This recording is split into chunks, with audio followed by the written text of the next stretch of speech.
ఈనాటి మన ఆరాధనకు సహాయకరంగా 43వ కీర్తనని ఉత్తర ప్రచురములుగా చదువుకుందాం. దేవా, నాకు న్యాయము తీర్చుము, భక్తి లేని జనముతో నా పక్షమున వ్యాజ్యమాడుము. కపటము కలిగి దౌర్జన్యము చేయువారి చేతిలో నుండి నీవు నన్ను విడిపించుదువు.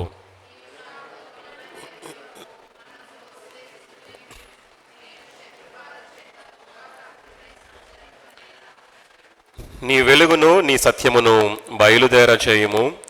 అవి నాకు త్రోవ చూపును. అవి నీ పరిశుద్ధ పర్వతమునకును నీ నివాస స్థలములకును నన్ను తోడుకొని వచ్చును.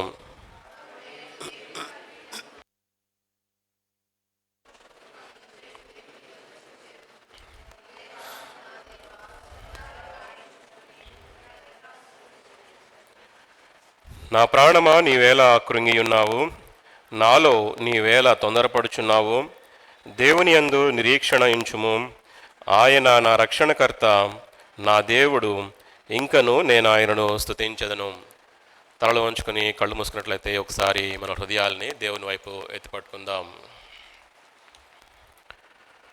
మహాగణుడవును, మహోన్నతుడవును, పరిశుద్ధుడవును, నిత్య నివాసి అయిన దేవా, మరొకసారి నాయన ఈ ఉదయకాల సమయంలో ప్రభువా, ఈ రీతిగా మీ మందిరములో చేరి మీ సన్నిధిలో మీ సహవాసాన్ని కలిగి ఉండటానికి మా ప్రభువా, మా జీవితాలలో మీరు చూపినటువంటి కృపను బట్టి నాయన మీకు స్తుతులు స్తోత్రాలు చెల్లిస్తుంటున్నాను మా తండ్రి.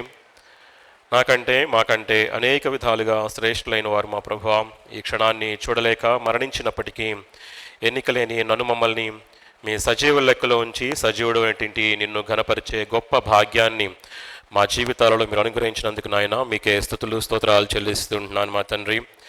ప్రత్యేక రీతిగా నాయన ఈ ఉదయకాల సమయంలో మా తండ్రి ఆరాధన నిమిత్తం మా తండ్రి ప్రభువా, మా వినికిడిలో మీరు ఉంచినటువంటి లేఖన భాగాలను బట్టి నాయన మీకు స్తోత్రాలు చెల్లిస్తుంటున్నాను మా తండ్రి.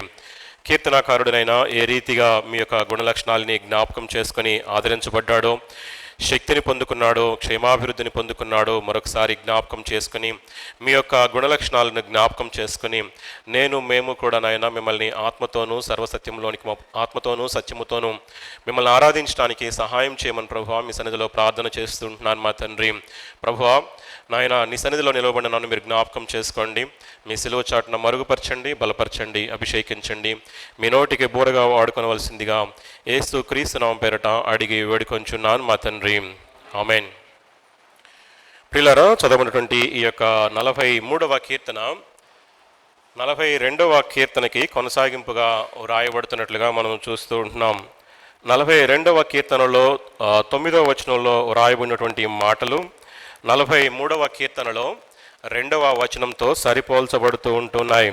అదే రీతిగా 42వ కీర్తన చివరి వచనము 43వ కీర్తన చివరి వచనము కూడా ఒకలాగే ఉంటున్నాయి. అంటే 42వ కీర్తన 11వ వచనంలో ఏం వ్రాయబడి ఉంటుందో అదే వచనము 43వ కీర్తనలో చివరి వచనంగా వ్రాయబడి ఉంది.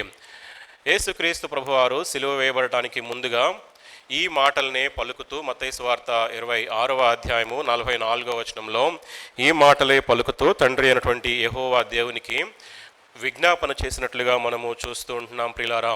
అయితే మొదటి 2 వచనాలు కనుక చూసినట్లయితే కీర్తనాకారుడు ఏ రీతిగా మరి భక్తి లేని జనాంగం మధ్యలో తన జీవితాన్ని కొనసాగించి ఉంటున్నాడో, కపటము కలిగినటువంటి వారి మధ్యలో తన జీవితాన్ని కొనసాగించినట్లుగా, హింసించబడినట్లుగా, దౌర్జన్యము చేయబడినట్లుగా, దేవుని సన్నిధిలో నుంచి త్రోసివేయబడినట్లుగా, దుఃఖాక్రాంతుడిగా ఉన్నట్లుగా ఆ మొదటి 2 వచనాల్లో మనకి కనబడుతూ ఉంటున్నాయి. ఆ తర్వాత 3, 4 వచనాలు కనుక చూసినట్లయితే పరిశుద్ధ పర్వతం మీద ఆ యొక్క దేవుని నివాస స్థలాన్ని చూడాలని చెప్పి, దేవునితో పాటు సంతోషించాలని, దేవుని బలిపీఠం వద్దకు చేరాలని చెప్పి, తనకి ఆనందాన్ని సంతోషాన్ని కలుగు చేసినటువంటి దేవునిని సితారాతో నేను స్తుతిస్తాను, కృతజ్ఞతాస్తుతులు చెల్లిస్తాను అనేటువంటి గొప్ప తీర్మానాన్ని అక్కడ కీర్తనాకారుడు చేసుకుంటున్నట్లుగా మనం చూస్తూ ఉంటున్నాం. 5వ వచనం కనుక చూసినట్లయితే తనకున్నటువంటి ఒక అచంచలమైనటువంటి విశ్వాసాన్ని, దేవుని యందు తనకున్నటువంటి గొప్ప నమ్మకాన్ని, నిరీక్షణని అక్కడ కీర్తనాకారుడు వ్యక్తీకరిస్తున్నట్లుగా మనం చూస్తూ ఉంటున్నాం. అయితే కీర్తనాకారుడు తను చేసినటువంటి ప్రయాణములో అనేకమైనటువంటి ఇరుకులు, ఇబ్బందులు, శ్రమలు, కష్టాలు, కన్నీటిలో వెళ్ళినప్పటికీ కూడా దేవుని యొక్క గుణలక్షణాలను జ్ఞాపకం చేసుకుని, దేవుడు నాకు తోడుగా ఉన్నాడు, దేవుడు నాకు న్యాయాధిపతిగా ఉన్నాడు, దేవుడు నన్ను ఎప్పుడూ విడిచిపెట్టలేదు, దేవుడు నన్ను ఎప్పుడూ సిగ్గుపరచలేదు అనేటువంటి గొప్ప గుణలక్షణాలని జ్ఞాపకం చేసుకుని కీర్తనాకారుడు ఎంతగానో ఆదరించబడినట్లుగా ఈ యొక్క కీర్తనలో మనము చూస్తూ ఉంటున్నాం. అయితే అలనాడు కీర్తనాకారుడు జ్ఞాపకం చేసుకున్నటువంటి దేవుని యొక్క గుణలక్షణాలని ఈరోజు నీవు నేను కూడా జ్ఞాపకం చేసుకుని దేవునిని ఆరాధిద్దాం ప్రియులారా. అయితే మొదటి వచనంలో ఒక చక్కని గుణలక్షణం మనకి కనబడుతూ ఉంటుంది. మొట్టమొదటి వచనంలో కనుక చూసినట్లయితే, దేవా నాకు న్యాయము తీర్చుము, భక్తి లేని జనముతో నా పక్షమున వ్యాజ్యమాడుము అని చెప్తూ ఉంటున్నాడు ప్రియులారా. అయితే ఈ యొక్క మాటని మనం జాగ్రత్తగా గమనించినట్లయితే, ఆయన న్యాయము తీర్చేటువంటి న్యాయ అధికారిగా, న్యాయ అధిపతిగా ఆయన ఉంటూ ఉన్నాడు. అదే మొదటి వచనము రెండవ భాగంలో కనుక చూసినట్లయితే కీర్తనాకారుడు దేవుని దగ్గర మొరపెడుతుంటున్నాడు కదా, నా పక్షమున వ్యాజ్యము ఆడుము అంటున్నాడు. అంటే నా పక్షముగా న్యాయాన్ని వాదించు అని చెప్పి దేవుని దగ్గర మొరపెడుతుంటున్నాడు. అంటే ఒక న్యాయవాదిగా నా పక్షముగా నీవు న్యాయాన్ని వాదించేటువంటి దేవుడిగా నువ్వు ఉన్నందుకు అని చెప్పి ఆయన దగ్గర మొరపెడుతున్నట్లుగా మనము చూస్తూ ఉంటున్నాం. అంటే దేవుడైనటువంటి యెహోవా దేవుడికి ఇక్కడ రెండు గుణలక్షణాలని కీర్తనాకారుడు ఆపాదిస్తూ ఉంటున్నాడు. ఒక పక్కన న్యాయవాదిగా నా పక్షమున వ్యాజ్యమాడుము అని చెప్తూనే, మరోపక్క నీవు న్యాయాన్ని తీర్చేటువంటి న్యాయాధిపతివి అని చెప్పి ఆ దేవుని గుణలక్షణాన్ని జ్ఞాపకం చేసుకొని దేవునికి మొరపెడుతున్నట్లుగా మనం చూస్తూ ఉంటున్నాం. తను చేసినటువంటి ఆ ప్రయాణం అంతటిలో కూడా దావీదు మహారాజు ఎంతగానో హింసించబడ్డాడు, దౌర్జన్యం పొందుకున్నాడు, ఎంతగానో మరి ఆ యొక్క దేవుని యొక్క సన్నిధిలో నుంచి, అంటే తను పొందినటువంటి ఆ యొక్క హింసను బట్టి, ఆ యొక్క దౌర్జన్యాన్ని బట్టి కపటమైనటువంటి వారి మధ్యలో తన జీవితాన్ని వెల్లదీసినట్లుగా, ఎంతో దౌర్జన్యాన్ని పొందుకున్నట్లుగా ఇక్కడ కీర్తనాకారుడు తన పరిస్థితిని వివరిస్తూ ఉంటున్నాడు ప్రియులారా. ఒకవేళ ఆ శత్రువులు అని గనక ఆలోచన చేసినట్లయితే, కీర్తనాకారుడు తన జీవితం అంతటిలో కూడా ఎన్నో కష్టాలలో, ఎన్నో ఇరుకులలో, ఇబ్బందులలో తన ప్రయాణాన్ని కొనసాగిస్తూ ఉన్నాడు. ఒకవేళ ఇక్కడ వ్రాయబడినటువంటి ఆ భక్తి లేని జనాంగము, లేక కపటము కలిగినటువంటి జనము, లేక దౌర్జన్యము చేసేటువంటి జనాంగము అని ఒక మూడు మాటలు ఇక్కడ వ్రాస్తూ ఉంటున్నాడు. బహుశా ఎవరై ఉంటారు అని గనక మనం ఆలోచన చేసినట్లయితే, తన యొక్క కుమార్తెని దావీదు మహారాజుకి భార్యగా చేసినటువంటి సౌలు కూడా అయి ఉండవచ్చు. సౌలు జీవితంలో దావీదు మహారాజు ఎన్నో రీతిలుగా ఉపకారాలను చేసి ఉంటున్నాడు, మేళ్లను చేసి ఉంటున్నాడు. అయినప్పటికీ కూడా అవన్నీ మర్చిపోయినటువంటి వాడే దావీదు మహారాజు మీద అసూయ చేత తనని చంపాలని చెప్పి ఆలోచించినట్లుగా, తనని చంపటానికి ప్రయత్నం చేయటం మాత్రమే కాదు కానీ తనని ఎంతగానో వెంటాడినట్లుగా, తద్వారా కొండల మీదకి, అరణ్యములోనికి పారిపోయినటువంటి దావీదు మహారాజు యొక్క జీవితాన్ని మనము లేఖనాల్లో చూస్తూ ఉంటున్నాం. ఒకవేళ మరి తన కడుపున పుట్టినటువంటి అబ్షాలోము గురించి వ్రాస్తూ ఉంటున్నాడేమో. అబ్షాలోము కూడా తన తండ్రి ఉపపత్నులతో పాపము చేసినటువంటి వాడే తండ్రిని చంపాలి అని చెప్పి ఎంతో ప్రయత్నం చేసినట్లుగా మనము లేఖనాల్లో చూస్తూ ఉంటున్నాం. ఇటువంటి శత్రువుల మధ్యలో, అంటే తన స్వకీయమైనటువంటి జనాంగం మధ్యలోనే, తన కుటుంబీకుల మధ్యలోనే దౌర్జన్యాన్ని పొందినట్లుగా, హింసించబడినట్లుగా, ఆ యొక్క కపటము కలిగినటువంటి వారి మధ్యలో తన జీవితాన్ని వెల్లదీసినట్లుగా మనము చూస్తూ ఉంటున్నాం. ప్రియులారా, మరికొంతమంది చరిత్రకారులు చెప్తారు కదా, యూదులు బబులోను చెరలో ఉన్నప్పుడు ఆ యొక్క కల్దీయులని జ్ఞాపకం చేసుకొని ప్రవచనాత్మకంగా ఈ మాట పలికి ఉన్నాడేమో అని చెప్పి కీర్తనాకారుని గురించి ఈ మాటలు చెప్తూ ఉంటున్నారు. అయితే దావీదు మహారాజు యొక్క ప్రార్థనని కనుక మనం జాగ్రత్తగా గమనించినట్లయితే, శత్రువులు నశించిపోవాలని చెప్పి ఆ యొక్క కీర్తనాకారుడు దేవుని దగ్గర మొరపెట్టట్లేదు, కానీ నా పక్షముగా వ్యాజ్యమాడి నాకు న్యాయము తీర్చుము అని చెప్పి దేవుని దగ్గర మొరపెడుతూ ఉంటున్నాడు ప్రియులారా. కీర్తనాకారుని యొక్క ప్రార్థన ఎంతైనా మాదిరికరమైనటువంటి ప్రార్థన ప్రియులారా. దేవుని యొక్క గుణలక్షణాన్ని జ్ఞాపకం చేసుకొని నాకు న్యాయము తీర్చుము, నా పక్షముగా వ్యాజ్యమాడుము అనేటువంటి గొప్ప గుణలక్షణాన్ని ఈ ఉదయకాల సమయంలో మనకి దేవుడు జ్ఞాపకము చేస్తుంటున్నాడు. 75వ కీర్తన 7వ వచనం మొదటి భాగంలో కనుక చూసినట్లయితే, దేవుడే తీర్పు తీర్చువాడు అని చెప్పి ఒక చక్కని మాట వ్రాయబడుతూ ఉంటుంది ప్రియులారా. దేవుడు తీర్పు తీర్చువాడు అని చెప్పి వ్రాయబడలేదు, కానీ దేవుడే తీర్పు తీర్చువాడు అని చెప్పి ఒక చక్కని మాట వ్రాయబడుతూ ఉంటుంది. ఈ లోకములో మన పక్షంగా వ్యాజ్యమాడి మన పక్షముగా న్యాయాన్ని తీర్చేటువంటి దేవుడు మన దేవుడు, నీవు నేను సేవించేటువంటి దేవుడు మాత్రమే అని చెప్పి కీర్తనాకారుడు ఆ 75వ కీర్తనలో సెలవిస్తూ ఉంటున్నాడు. ప్రిలారా 58వ కీర్తన 11వ వచనంలో కనుక చూసినట్లయితే, నిశ్చయముగా న్యాయము తీర్చు దేవుడు లోకములో ఉన్నాడని మనుష్యులు ఒప్పుకొందురు అంటున్నాడు. ప్రిలారా, నిశ్చయముగా అనేటువంటి మాట మనము అండర్లైన్ చేసుకోవాల్సిన వారమై ఉంటున్నాం. ఈ లోకమంతటికి కూడా ఆయన తీర్పు తీర్చేటువంటి న్యాయాధిపతిగా ఉన్నాడు అనేటువంటి విషయాన్ని దేవుడు జ్ఞాపకము చేస్తూ ఉంటున్నాడు. ప్రిలారా, ప్రసంగి గ్రంథం 3వ అధ్యాయము 17వ వచనంలో కనుక చూసినట్లయితే, నీతిమంతులకును దుర్మార్గులకును తీర్పు తీర్చువాడు ఆయనే అనేటువంటి మాట అక్కడ వ్రాయబడుతూ ఉంటుంది. ప్రిలారా, మనము ఈ లోకములో నీతిగా జీవించినప్పటికీ కూడా మనకి వ్యతిరేకంగా అనేక మంది దుర్మార్గులు జీవిస్తూ ఉంటారు. అయితే అందరి పక్షముగా న్యాయము తీర్చేవాడు నీవు నేను సేవించి ఆరాధించేటువంటి దేవుడని చెప్పి మనకి జ్ఞాపకము చేయబడుతూ ఉంటున్నాం. ప్రిలారా, యెషయా గ్రంథం 2వ అధ్యాయము 4వ వచనం కనుక చూసినట్లయితే, ఆయన మధ్యవర్తి అయి అన్యజనులకు న్యాయము తీర్చును అనేటువంటి మాట అక్కడ కనబడుతూ ఉంటుంది. అంటే ఆయన నీతిమంతులకు న్యాయము తీర్చేటువంటి దేవుడుగా ఆయన ఉంటూ ఉన్నాడు, దుర్మార్గులకు న్యాయము తీర్చేటువంటి దేవుడుగా ఆయన ఉంటూ ఉన్నాడు, అన్యజనులకు కూడా ఆయన న్యాయము తీర్చేటువంటి దేవుడుగా ఉంటూ ఉన్నాడు.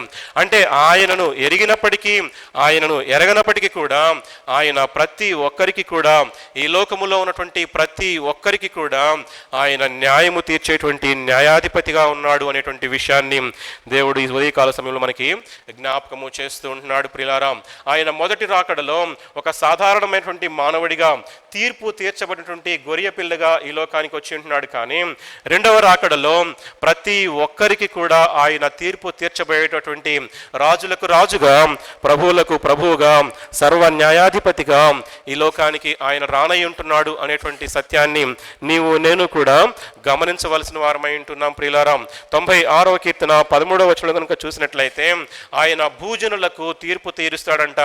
ఏ రీతిగా ఆయన తీర్పు తీర్చడానికి రానై ఉన్నాడు అంటే, ఆయన న్యాయమును బట్టి లోకమునకు తీర్పు తీర్చును, తన విశ్వాస్యతను బట్టి తన జనములకు ఆయన తీర్పు తీర్చును అనేటువంటి మాటలు అక్కడ కనబడుతూ ఉంటున్నాయి. ప్రియులారా, ప్రకటన గ్రంథం 20వ అధ్యాయము 12వ వచనంలో, మరియు గొప్పవారేమి కొద్దివారేమి మృతులైన వారు అందరూ కూడా ఆ ధవళ సింహాసనం ఎదుట తీర్పు కొరకు నిలవబడవలసిన వారమై ఉన్నాము అనేటువంటి గొప్ప సత్యాన్ని దేవుడు జ్ఞాపకము చేస్తూ ఉంటున్నాడు. నీవు గొప్పవాడు అయినప్పటికీ, నీవు కొద్దివాడు అయినప్పటికీ, ఈ లోకములో నీకు ఏ స్థాయిలో అధికారము హోదా ఉన్నప్పటికీ కూడా అవన్నీ కూడా దేవుని ముందు ఎందుకు కొరగానివి అని చెప్పి దేవుడు జ్ఞాపకం చేస్తూ, మనల్ని మృతి పొందినటువంటి ప్రతి ఒక్కరము కూడా ఆ ధవళ సింహాసనం ఎదుట తీర్పు తీర్చేటువంటి న్యాయాధిపతి ఎదుట నీవు నేను కూడా నిలవబడవలసిన వారమై ఉంటున్నామని చెప్పి దేవుడు జ్ఞాపకము చేస్తూ ఉంటున్నాడు. కాబట్టి 43వ అధ్యాయము 1వ వచనంలో ఈ యొక్క ఉదయకాల సమయంలో మనకి జ్ఞాపకం చేయబడినటువంటి గుణలక్షణం ఏంటంటే, ప్రతి ఒక్కరికి కూడా ఆయన తీర్పు తీర్చేటువంటి న్యాయాధిపతిగా ఆయన మన జీవితాలలో ఉన్నాడు అనేటువంటి సత్యాన్ని దేవుడు జ్ఞాపకము చేస్తూ ఉంటున్నాడు. రెండవదిగా ఆలోచన చేసినట్లయితే 2వ వచనములో, నీవు నాకు దుర్గమైన దేవుడవు అని చెప్పి జ్ఞాపకం చేస్తుంటున్నాడు. అంటే దుర్గము అంటే మనల్ని బలపరిచేటువంటి దేవుడు, మనకి ఆశ్రయ స్థానముగా ఉన్నటువంటి దేవుడు, మనల్ని బలపరిచేటువంటి దేవుడు, ఆయన ద్వారా మనము బలాన్ని పొందుకోగలిగినటువంటి దేవుడు, నీకు నాకు కూడా ఆయన దేవుడుగా ఉంటూ ఉన్నాడన్నటువంటి సత్యాన్ని మనము జ్ఞాపకము చేయబడుతూ ఉంటున్నాం. ప్రియులారా, అన్ని వేళలా కూడా, అన్ని పరిస్థితుల్లో కూడా, మన అన్ని పరిస్థితులన్నిటికీ కూడా ఆయన చాలినటువంటి దేవుడుగా ఆయన ఉంటూ ఉన్నాడు. ప్రియులారా, ఒకవేళ కీర్తనాకారుని యొక్క ప్రార్థనని గనక మనం 2వ వచనంలో జాగ్రత్తగా గమనించినట్లయితే, నీవు గొప్ప దేవుడవు, నీ ద్వారా నేను బలపరచబడుతుంటున్నాను, నీవు బలమైనటువంటి దేవుడవు, నీవు లేని నేను శక్తిహీనుడను అని చెప్పి దేవుని దగ్గర తన యొక్క దీనత్వాన్ని వెళ్ళగక్కుతూ తను ప్రార్థిస్తున్నట్లుగా మనం చూస్తూ ఉంటున్నాం. ప్రియులారా, దావీదు మహారాజు బహుభయంకరమైనటువంటి దుఃఖములో ఉంటూ ఉన్నాడు. ఎటువంటి ఆధ్యాత్మిక సంతోషము ఆనందము లేనటువంటిగా ఆయన ఉంటూ ఉన్నాడు. అయినప్పటికీ కూడా దేవుని యొక్క ఆ యొక్క శ్రేష్టమైనటువంటి గుణలక్షణాన్ని జ్ఞాపకం చేసుకొని, నీవు నాకు దుర్గమైనటువంటి దేవుడు అని జ్ఞాపకం చేసుకొని, దేవుడు మాత్రమే మనల్ని బలపరిచేటువంటి దేవుడు అని చెప్పి ఎరిగినటువంటి కీర్తనాకారుడు ఒక పక్షంగా ఒక ప్రక్కన దేవుడు మాత్రమే నన్ను బలపరిచేటువంటి దేవుడు అని ఒప్పుకుంటూనే ఆ రెండవ వచనము రెండవ భాగములో, నేను దుఃఖాక్రాంతుడనై సంచరింపనేలా ఎందుకు నన్ను త్రోసివేసితివి అనేటువంటి ఒక ప్రశ్నని అక్కడ కీర్తనాకారుడు దేవుని ముందు పెడుతున్నట్లుగా మనం చూస్తూ ఉంటున్నాం. వాస్తవానికి ఇది పొరపాటు ప్రియులారా. ఎందుకంటే దేవుని యందు మనము సంపూర్ణమైనటువంటి విశ్వాసాన్ని ఉంచినప్పుడు, ఆయన యందు మనము సంపూర్ణమైనటువంటి నమ్మిక కలిగినప్పుడు, ఆయన యందు మనము సంపూర్ణమైనటువంటి నిరీక్షణ కలిగినప్పుడు, ఆయన ఎన్నడూ కూడా మనల్ని విడిచిపెట్టేటువంటి దేవుడు కాదు అనేటువంటి సత్యాన్ని మనము జ్ఞాపకము చేసుకోవాల్సిన వారమై ఉంటున్నాం ప్రియులారా.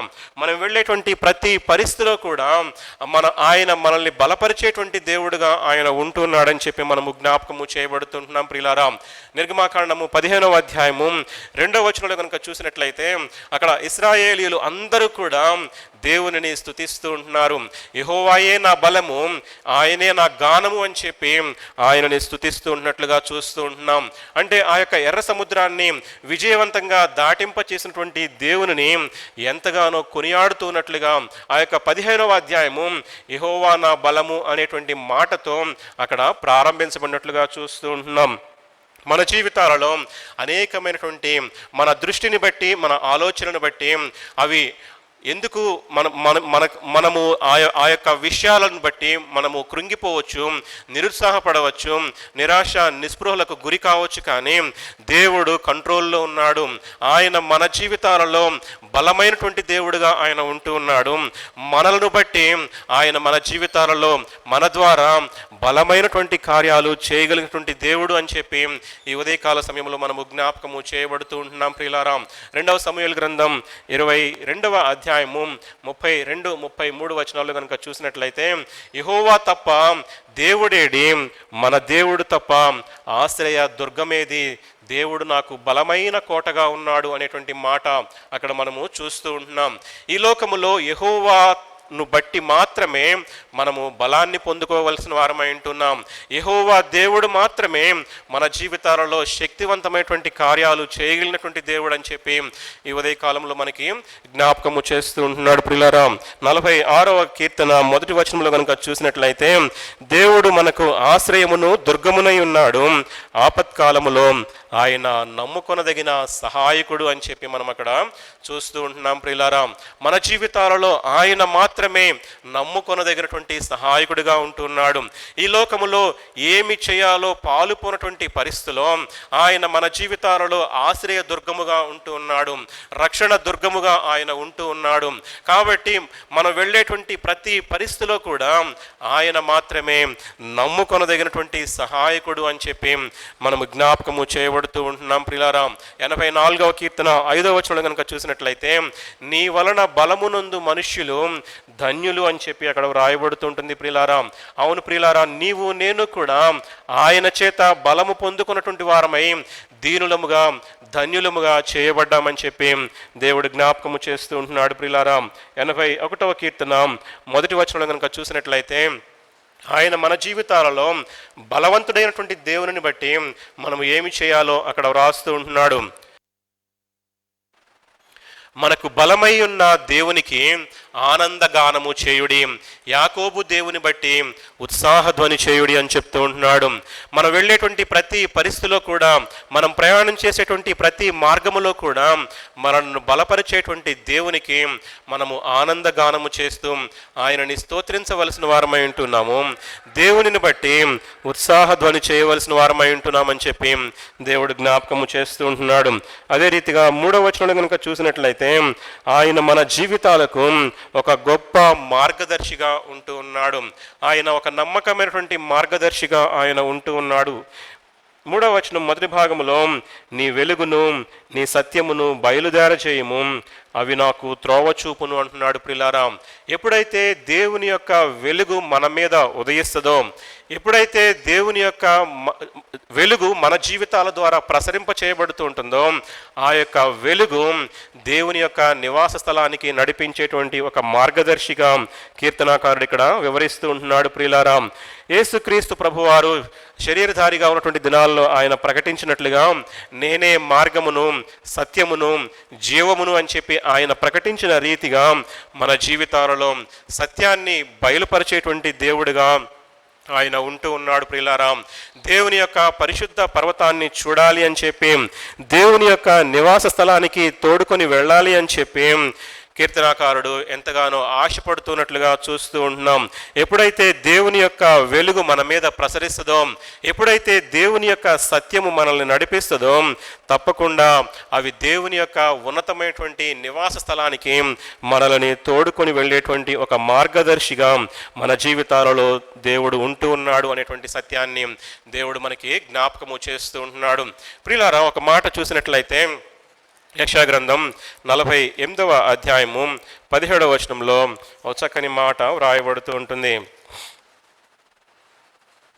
48వ అధ్యాయము యెషయా గ్రంథం 17వ వచనము, నీకు ప్రయోజనము కలుగునట్లు నీ దేవుడనైన యెహోవానగు నేనే నీకు ఉపదేశము చేయుదును, నీవు నడువవలసిన త్రోవను నిన్ను నడిపించుదును అంటున్నాడు ప్రియులారా. ఎంత శ్రేష్టమైనటువంటి వాగ్దానం ప్రియులారా. దేవుని నమ్మినప్పుడు, దేవుని యందు విశ్వాసం ఉంచినప్పుడు, దేవుని యందు నిరీక్షణ మనకి కలిగినప్పుడు ఆయన ఒక చక్కని వాగ్దానాన్ని మనకు చెప్తూ ఉంటున్నాడు కదా, వాగ్దానం అనుగ్రహిస్తూ ఉంటున్నాడు కదా. నేనే నీకు ఉపదేశము చేయుదును అంటున్నాడు. ఎందుకు ఉపదేశం చేస్తాడంట? మనకి ప్రయోజనము కలుగునట్లుగా మన జీవితాలలో ఆయన ఉపదేశము చేసేటువంటి దేవుడుగా ఆయన ఉంటూ ఉన్నాడు. నీవు నడవవలసిన త్రోవను నిన్ను నడిపించుదును అంటున్నాడు. మనం వెళ్ళేటువంటి ప్రతి పరిస్థితిలో కూడా ఆయన మనకు తోడుగా ఉండి, ఆయన వెలుగును మన మీద ఉదయింపచేసి మన జీవితాలలో ఒక మార్గదర్శిగా ఆయన ఉంటున్నట్లుగా మనం చూస్తూ ఉంటున్నాం. 32వ కీర్తన 8వ వచనం కనుక చూసినట్లయితే, నీకు ఉపదేశము చేసేదను, నీవు నడవవలసిన మార్గమును నీకు బోధించెదను, నీ మీద దృష్టి ఉంచి నీకు ఆలోచన చెప్పేదను అంటున్నాడు ప్రియులారా. ఎంత చక్కటి వాగ్దానాల్ని మనం చూస్తూ ఉంటున్నాం. ఆయన అత్యున్నతమైనటువంటి సింహాసనం మీద ఆసీనుడై ఉన్నప్పటికీ కూడా, ఆయన మహోన్నతుడైనటువంటి దేవుడై ఉన్నప్పటికీ కూడా, ఆయన సర్వ సృష్టికర్త అయి ఉంటున్నాడు, సార్వభౌమాధికారి అయినటువంటి దేవుడై ఉంటున్నాడు. కానీ ఈ భూమి మీద నివసించేటువంటి దీనులమైనటువంటి నీకు నాకు కూడా మన మీద ఆయన దృష్టి ఉంచి ఆయన మనకి ఆలోచన చెప్తానని చెప్తూ ఉంటున్నాడు. ఆయన మనల్ని ఉపదేశము చేసి మనల్ని నడవవలసినటువంటి మార్గాన్ని ఆయన మనకి బోధిస్తాను అని చెప్పి ఒక చక్కటి వాగ్దానాన్ని దేవుడు మనకి అనుగ్రహిస్తూ ఉంటున్నాడు ప్రియులారా. ఈ లోకములో మనము అనేక సార్లు తర్వాత ఏం చదవాలి, ఎక్కడ జాయిన్ అవ్వాలి, ఏ ఉద్యోగం చేయాలి అని, ఎలా వివాహం చేసుకోవాలి, అనేక రీతులుగా మనము కొన్ని క్రాస్ రోడ్స్లో నిలబడుతూ ఉంటాం. ఏం చేయాలో కూడా పాలుపోనటువంటి పరిస్థితిలో ఉన్నప్పుడు దేవుడి ఉదయకాల సమయంలో తన వాగ్దానాన్ని మరొకసారి జ్ఞాపకం చేస్తూ ఉంటున్నాడు కదా. నీవు నడవవలసినటువంటి త్రోవను నీకు బోధిస్తాను, నీ మీద దృష్టి ఉంచి నీకు ఆలోచన చెప్పేదను అని చెప్పి దేవుడు ఒక చక్కని వాగ్దానాన్ని మనకి జ్ఞాపకము చేస్తూ ఉంటున్నాడు ప్రియులారా. యెషయా గ్రంథం 30వ అధ్యాయము 21వ వచనంలో చూసినట్లయితే, మీరు కుడి తట్టైనను ఎడమ తట్టైనను తిరిగినను ఇదే త్రోవ, దీనిలో నడువుడి అని నీ వెనుక నుండి ఒక శబ్దము మన చెవులకి వినబడుతూ ఉంటుందంటండి. అంటే అప్పటికే, అంటే ఆయన కలుగ చేసుకోవడానికి ముందుగానే మనము కుడికి కానీ ఎడమకి కానీ తొలగిపోయినట్లయితే దేవుడు మన వెనకాల నుంచి ఒక మెల్లని స్వరముతో మనల్ని నడిపించేటువంటి దేవుడుగా ఆయన ఉంటూ ఉన్నాడు.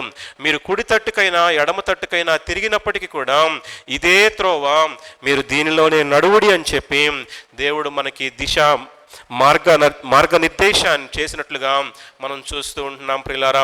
యోహాను సువార్త 16వ అధ్యాయం 13వ వచనంలో, అయితే ఆయన అనగా సత్య స్వరూపి అయిన ఆత్మ వచ్చినప్పుడు మిమ్మును సర్వసత్యములోనికి నడిపించును అని చెప్తూ ఉంటున్నాడు ప్రియులారా. వాస్తవంగా చాలా విషయాలలో, ఆధ్యాత్మికమైన విషయాలలో ఏది సత్యము ఏది అసత్యము అనేటువంటిది తెలుసుకోలేనటువంటి దుస్థితిలో కొన్నిసార్లు విశ్వాసులంగా మనం మిగిలిపోతూ ఉంటాం. అయితే దేవుడు జ్ఞాపకం చేస్తుంటున్నాడు కదా, దేవుని మీద ఆధారపడినప్పుడు దేవుని యొక్క వెలుగు మన మీద ప్రసరింప చేసినప్పుడు, దేవుని యొక్క సత్యము మన హృదయాలలో ఉన్నప్పుడు దేవుడు జ్ఞాపకం చేస్తూ ఉంటున్నాడు కదా, సత్య స్వరూపమైనటువంటి ఆత్మ సర్వసత్యములోనికి మిమ్మల్ని నడిపిస్తుంది అని చెప్పి దేవుడు జ్ఞాపకం చేస్తూ ఉంటున్నాడు. కాబట్టి మూడవదిగా కీర్తనాకారుడు దేవుని యొక్క గుణలక్షణాన్ని జ్ఞాపకం చేసుకుంటూ ఆ వెలుగు, ఆ సత్యము మన జీవితాలకు మార్గదర్శిగా ఉంటాయి అని చెప్పి కీర్తనాకారుడు మనకి జ్ఞాపకం చేస్తూ ఉంటున్నాడు. ప్రియులారా, నాలుగవదిగా ఆలోచన చేసినట్లయితే, దేవుని నమ్ముకున్నటువంటి బిడ్డలకి ఆయన ఆనందాన్ని, సంతోషాన్ని కలుగచేసేటువంటి గొప్ప దేవుడుగా ఆయన ఉంటూ ఉన్నాడు. ప్రియులారా, 4వ వచనంలో, అప్పుడు నేను దేవుని బలిపీఠమునొద్దకు, నాకు ఆనంద సంతోషములు కలుగచేయు దేవుని యొద్దకు చేరుదును అంటూ సితారా వాయించుచు నీకు కృతజ్ఞతాస్తుతులు చెల్లించదును అని చెప్పి ఒక తీర్మానాన్ని చేసుకున్నట్లుగా చూస్తూ ఉంటున్నాం. ఎప్పుడైతే మనము దేవుని నమ్ముకుంటామో, ఎప్పుడైతే యేసు క్రీస్తు ప్రభువారిని సొంత రక్షకునిగా అంగీకరిస్తామో, ఆయన మన జీవితాలలో చెప్పనసక్యము కాని ఒక గొప్ప సంతోషాన్ని, అది వరకు ఎన్నడూ కూడా మనము ఎరగనటువంటి ఒక గొప్ప సంతోషాన్ని మన జీవితాలలో దేవుడు అనుగ్రహిస్తాడు అని చెప్పి మనకి జ్ఞాపకము చేయబడుతూ ఉంటున్నాం. ప్రియులారా, కీర్తనకారుడు రాస్తూ ఉంటున్నాడు కదా, నాకు ఆనందమును సంతోషమును కలుగు చేయు దేవుని యొద్దకు నేను చేరుతాను అని చెప్పి దేవునిని స్తుతిస్తూ ఉన్నట్లుగా మనము చూస్తూ ఉంటున్నాం. ప్రియులారా, ఒక చక్కటి తీర్మానాన్ని అక్కడ చేసుకున్నట్లుగా చూస్తూ ఉంటున్నాం. సితారా వాయించుచు నీకు కృతజ్ఞతాస్తుతులు చెల్లించదను అంటున్నాడు. దేవుడు తన జీవితంలో కలుగు చేసినటువంటి ఆనందాన్ని బట్టి, సంతోషాన్ని బట్టి నీకు నేను కృతజ్ఞతాస్తుతులు చెల్లిస్తాను అంటున్నాడు. ఏ రీతిగా కృతజ్ఞతాస్తుతులు చెల్లిస్తాడంటాం? సితారా వాయించుచు అంటున్నాడు. మొదటి సమూయేలు గ్రంథంలో చూసినట్లయితే 16వ అధ్యాయము 16-18 వచనాల్లో సౌలు కొరకు దావీదును వెంటాడినప్పుడు సితారా చమత్కారముగా వాయించగలడు అని చెప్తూ ఉంటున్నాడు. అంటే సితారా వాయించటములో ప్రావీణ్యతని సంపాదించాడు కీర్తనాకారుడు. అయితే తనకున్నటువంటి శ్రేష్టమైనటువంటి విద్యతో దేవునిని స్తుతిస్తాను అని చెప్పి, దేవునికి నేను కృతజ్ఞతాస్తుతులు చెల్లిస్తాను అని చెప్పి ఇక్కడ జ్ఞాపకము చేస్తూ ఉంటున్నాడు కీర్తనాకారుడు. కాబట్టి మనకున్నటువంటి శ్రేష్టమైన వాటిని దేవునికి సమర్పించాలని చెప్పి, మనకున్నటువంటి శ్రేష్టమైన వాటితో దేవునిని స్తుతించాలి, దేవునికి కృతజ్ఞతాస్తుతులు చెల్లించాలి అని చెప్పి ఉదయకాల సమయంలో మనకి జ్ఞాపకము చేస్తూ ఉంటున్నాడు. 30వ కీర్తన 11-12 వచనాల్లో, నా ప్రాణము మౌనముగా ఉండక నిన్ను కీర్తించినట్లు నా అంగలార్పును నీవు నాట్యముగా మార్చి ఉన్నావు. నీవు నా గోనెపట్ట విడిపించి సంతోష వస్త్రము నన్ను ధరింపచేసి ఉన్నావు. యెహోవా నా దేవా, నిత్యము నేను నిన్ను స్తుతించెదను అంటున్నాడు. తాత్కాలికంగా మన జీవితాలలో మనకు కనబడేటువంటి పరిస్థితులు మనకి దుఃఖాన్ని కలిగించవచ్చు, కానీ దేవుడు అంటున్నాడు కదా, నీ యొక్క గోనెపట్టను విడిపించి నీకు సంతోష వస్త్రాన్ని నేను ధరింపజేస్తాను, నీ అంగలార్పుని నాట్యముగా మారుస్తాను, తద్వారా నీ జీవితంలో ఆనందాన్ని, సంతోషాన్ని కలిగిస్తాను అని చెప్పి దేవుడు మనకి చక్కని వాగ్దానాన్ని ఇస్తూ ఉంటున్నాడు. ఇర్మియా గ్రంథం 31వ అధ్యాయము 13వ వచనంలో, వారి దుఃఖమునకు ప్రతిగా సంతోషమిచ్చి వారిని ఆదరించదును అని చెప్పి దేవుడు జ్ఞాపకం చేస్తూ ఉంటున్నాడు. మీరు దుఃఖపడతారు కానీ మీ దుఃఖము సంతోషం అవుతుందని చెప్పి మీతో నిశ్చయముగా చెప్పుచున్నానని చెప్పి జ్ఞాపకము చేయబడుతూ ఉంటున్నాం. ప్రియులారా, కాబట్టి 4వదిగా ఆలోచన చేసినట్లయితే, మన యొక్క దుఃఖాన్ని నాట్యముగా మార్చేటువంటి దేవుడు, మన జీవితాలలో ఆనందాన్ని, సంతోషాన్ని కలిగించేటువంటి దేవుడు, నీవు నేను సేవించి ఆరాధించేటువంటి దేవుడు అని జ్ఞాపకము చేయబడుతూ ఉంటున్నాం. ప్రియులారా, చివరిగా 5వ గుణలక్షణాన్ని కనుక మనం జ్ఞాపకం చేసుకున్నట్లయితే, మన నిరీక్షణకి ఆధారమైనటువంటి దేవునిని జ్ఞాపకము చేస్తూ ఉంటున్నాడు.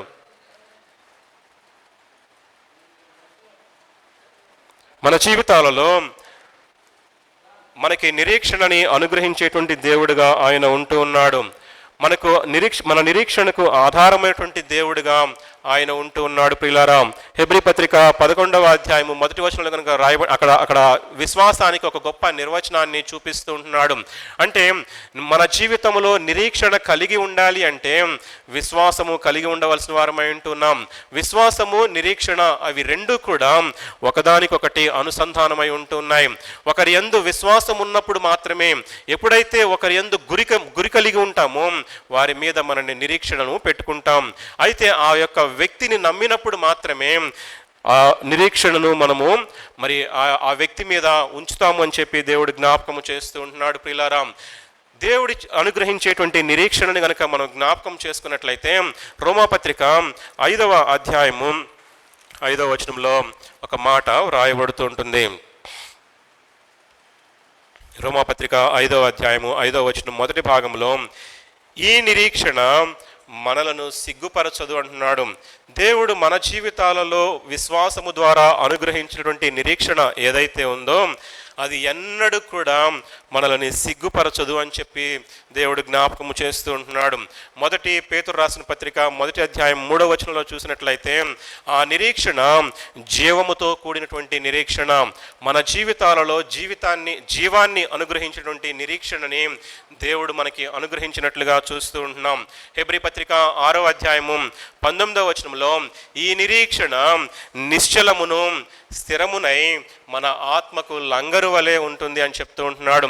మన జీవితాలలో అనేకమైనటువంటి విపత్తులు కలిగినప్పటికీ, అనేకమైనటువంటి తుఫాను వంటి పరిస్థితులు ఎదుర్కొన్నప్పటికీ కూడా ఒక ఓడ ఏ రీతిగా ఆ యొక్క లంగరు ద్వారా నిశ్చలముగా చేయబడుతుంటుందో ఆ రీతిగానే మనలో ఉన్నటువంటి నిరీక్షణ మనల్ని విశ్వాసములో కొనసాగేటువంటి వారుగా, దేవుని యందు మరింత బలపడేటువంటి వారుగా ఆ నిరీక్షణ మనల్ని చేస్తుందని చెప్పి దేవుడు జ్ఞాపకం చేస్తూ ఉంటున్నాడు. కాబట్టి మనము కలిగినటువంటి నిరీక్షణ సిగ్గుపరచినటువంటి నిరీక్షణ అంత మాత్రమే కాదు, కానీ మనకి జీవాన్ని అనుగ్రహించి జీవముతో కూడినటువంటి నిరీక్షణ.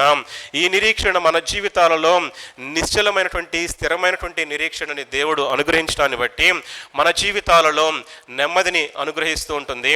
ఆ నిరీక్షణ మన జీవితాలలో ధైర్యముగా మన విశ్వాస జీవితాన్ని కొనసాగించడానికి సహాయం చేస్తూ ఉంటుంది. ఆ నిరీక్షణే ఫలభరితమైనటువంటి విశ్వాస జీవితాన్ని కొనసాగించేటట్లుగా మనకి ఆ నిరీక్షణ ఎంతగానో సహాయపడుతూ ఉంటుంది. కాబట్టి ఈ 5 వచనాలలో 5 గుణలక్షణాలని కీర్తనాకారుడు జ్ఞాపకము చేస్తూ ఉంటున్నాడు. ఆయన మన పక్షముగా వ్యాజ్యమాడి న్యాయవాదిగా ఉంటున్నాడు. మనకు న్యాయము తీర్చేటువంటి న్యాయాధికారిగా ఆయన ఉంటూ ఉన్నాడు. రెండవదిగా మన జీవితాలలో మనకు బలమైనటువంటి దేవుడిగా, ఆశ్రయదుర్గముగా, ఆయన దుర్గమైనటువంటి దేవుడిగా ఆయన మన జీవితాలలో ఉంటూ ఉన్నాడు. 3వ వచనంలో చూసినట్లయితే మన జీవితాలలో ఆయన తన వెలుగును ఉదయింపచేసి ఆయన తన సత్యాన్ని బయలుపరచి మనల్ని నడిపించేటువంటి మార్గదర్శిగా ఆయన ఉంటూ ఉన్నాడు. 4వ వచనంలో, ఎందుకు కొరగానటువంటి జీవితములో, ఒకానొక సమయంలో నిరాశ నిస్పృహలతో ఉన్నటువంటి జీవితములో, ఒకానొక సమయంలో గురి గమ్యము లేనటువంటి జీవితములో ఉన్నప్పుడు, ఒకానొక సమయంలో విచారముతో ఉన్నప్పుడు మన జీవితాలకు రక్షణని అనుగ్రహించి చెప్పనసక్యము కాని ఒక గొప్ప సంతోషాన్ని మన జీవితాలలో కలుగజేసినటువంటి దేవుని యొక్క గుణలక్షణాన్ని దేవుడు జ్ఞాపకం చేస్తున్నాడు. చివరిగా 5వ వచనములో మనకు నిరీక్షణని అనుగ్రహించినటువంటి దేవుడుగా ఆయన ఉంటూ ఉన్నాడు. ఇతరులకు ఎవరికి కూడా లేనటువంటి గొప్ప నిరీక్షణని, సిగ్గుపరచినటువంటి నిరీక్షణని దేవుడు మనకి అనుగ్రహించి ఉంటున్నాడు. కాబట్టి ఈ 5 లక్షణాలను బట్టి ఈ యొక్క ఉదయకాల సమయంలో దేవుని స్తుతిద్దాం, ఆరాధిద్దాం. అట్టి కృప, అట్టి ధన్యత చేరి వచ్చిన మనందరికీ కూడా పరిశుద్ధ ఆత్మ దేవుడు అనుగ్రహించి నడిపించును గాక.